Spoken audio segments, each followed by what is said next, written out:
5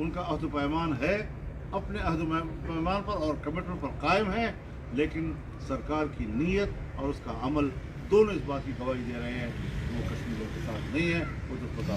مولانا آپ نے معیشت کے حوالے سے بات کی اور خود دفاع سے ریلیٹ کیا، جو اس وقت پاکستان کی صورتحال ہے، اس کی سرحدوں پر تمام طرف کشیدگی ہے، اس میں معیشت کی بہتری کے کوئی چانسز ہیں یا دفاع پہ ہمیں اہمیت دینا چاہیے؟ دیکھیے یہ مشکل تو 2001 سے افغانستان کی صورتحال، فاٹا کی صورتحال، جو کچھ ہم نے وہاں کیا، جس طرح ہمارے فوجی قوت، دفاعی قوت ان محاذوں پہ لڑتی رہی ہے، لیکن معیشت جو ہے وہ کنٹرول ہے۔ آج تو وہ صورتحال بھی نہیں ہے جو اس وقت، آج تو کافی صورتحال میں اس حوالے سے بہتری آئی ہے، لیکن اگر چائنا نے ڈالر کی ریلیف نہیں دی اور جو چائنا کی مدد تھی اس کو سبوتاش کیا گیا، یہ نااہلی ہے یا معاشی تباہی، یہ ایجنڈا ہے ان کا۔ مولانا یہ بتائیے، ایک سوال ادھر سے لے لیں۔ آپ کو صرف بلیک آؤٹ کا سامنا نہیں کرنا پڑ رہا ہے، ہمیں بھی سوالات کرنے میں بڑی مشکلات کا سامنا پیش آ رہا ہے۔ پھر بھی دو مختصر سوال کرنا چاہتا ہوں کہ جمعیت علماء اسلام مولانا فضل الرحمان نے آزادی مارچ میں کیا کھویا، کیا پایا، اور دوسرا لانے والے نہیں دیکھ رہے کہ کیا ملک کس ڈگر پہ جا رہا ہے؟ یہ سودا میرا ہے کہ ہم اندھے ہو چکے ہیں، ہمیں نظر نہیں آ رہا۔ ایک سنجیدہ ریاست، سنجیدہ ادارے، ہمارے ذمہ دار ادارے، اگر میں محسوس کر رہا ہوں اور آپ محسوس کر رہے ہیں تو پھر ذمہ دار ادارے کیوں محسوس نہیں کرتے؟ مولانا ابھی حالیہ دنوں آپ نے آصف علی زرداری سے اسی کراچی میں ملاقات کی، اور اس سے پہلے ایک آپ کی ملاقات کچھ لوگوں نے طے کی تھی، وہ ملاقات بوجہ منسوخ ہوئی۔ آپ نے اس ملاقات میں زرداری صاحب سے کچھ بتایا کہ انہوں نے آخر اس موقع پر یہ بے وفائی کیوں کی؟ پہلے تو میں آپ کو ایک وضاحت کر دوں کہ پچھلی دفعہ میرا کوئی کمٹمنٹ نہیں تھا ملاقات کرنے سے، ان کو اطلاع غلط ملی تھی اور مجھے علم نہیں تھا کہ وہ انتظار کر رہے ہیں، جس کی وجہ سے وہ ملاقات پھر نہیں ہو سکی، ورنہ ذاتی تعلق بھی ہے اور پھر بیمار بھی ہے، اور اگر پہلے سے مجھے معلوم ہوتا کہ وہ انتظار کر رہے ہیں تو میرے جانے میں بھی کوئی حد نہیں تھا۔ اب بھی اسی حوالے سے کہ پچھلی دفعہ انہوں نے انتظار کیا، اخلاقی اور لوگ ہیں، روادار لوگ ہیں، ان سے میں ملنے کے لیے گیا ہوں، لیکن وہ ملاقات صرف بھی کرسی کی حد تک تھی، اور ہلکے پھلکے انداز میں ہم نے بھی گلہ کیا اور انہوں نے بھی کوئی زیادہ اپنا دفاع مناسب نہیں سمجھا۔ اچھا مولانا صاحب، جس عوامی ایشو کی آپ بات کر رہے ہیں اور دوبارہ نکلنے کی بات کر رہے ہیں، پہلے بھی آپ نے مارچ کیا، اب ایک ایک دن کے کراچی، لاہور، اسلام آباد میں جلسے کے عوامی ایشو حل ہو جائیں گے؟ کیونکہ میڈیا بلیک آؤٹ کی بھی آپ بات کر رہے ہیں کہ میڈیا پہ دکھائی نہیں دے رہے، آپ کی آواز نہیں پہنچائی جا رہی، تو یا یہ ایک ایک دن کے جلسے کے بعد اگر کوئی مسئلے حل نہیں ہوتے تو کوئی اور لاہے عمل ہے؟ یہ صرف یہ جلسوں سے مسئلے حل ہوں گے، اور جو جماعتیں آپ کو چھوڑ کے گئیں پہلے وہ بھی اس طریقے کے جلسے کر چکی ہیں عوامی ایشو کے اوپر، لیکن عوام کے مسائل۔ میں گزارش کروں آپ سے، بہرحال ہم نے یہاں پر کوئی افراتفری نہیں مچائی۔ آپ نے دیکھا کہ ہم نے اتنی بڑی تعداد کے ساتھ اسلام آباد پہنچ کر نہ راستے میں کوئی گملہ ٹوٹا، نہ وہاں پہنچ کر 15 دن میں کوئی گملہ ٹوٹا، نہ پتا گرا۔ ہم آج بھی ملک کو افراتفری کرنے کا ارادہ رکھتے ہیں، ایسے حالات پیدا کرنا چاہتے ہیں، لیکن جدوجہد قانون اور آئین کے دائرے میں، اور آج جب آئین کو سبوتاش کیا جا رہا ہے، الیکشن میں داندھی کی جا رہی ہے، ناجائز حکومتیں ہم پر مسلط کی جا رہی ہیں، تو ہم نے آئین کے تحفظ کے لیے بھی جدوجہد کرنی ہے، عام آدمی کے حالت کو بہتر بنانے کے لیے بھی ہم نے، اور ہماری جدوجہد کے نتیجے میں انشاءاللہ العزیز ہمیں امید ہے، نتائج اللہ کے ہاتھ میں ہوتے ہیں، لیکن جدوجہد ہمارا بنے۔ مولانا صاحب، ان ہاؤس تبدیلی کے کتنے امکانات موجود ہیں؟ دیکھیے اتنی ہلچل تو بہرحال اس وقت موجود ہے۔ میں چونکہ ذاتی طور پر بند کمرے کی سیاست کا قائل نہیں ہوں، جو کہ فیصلے ہوں آئین قانون کے مطابق پبلک میں ہونے چاہیے، سیاسی لوگ کھلے ڈلے اپنے اصولی موقف پہ قائم رہتے ہوئے بات کریں اور آگے بڑھیں، تاہم ان کے صفوں میں کھلبلی بن چکی، اور وہ بھی اب تھمنے والی نظر نہیں آ رہی ہے، لیکن بہرحال کچھ چیزیں ایسی ہوتی ہیں کہ ایک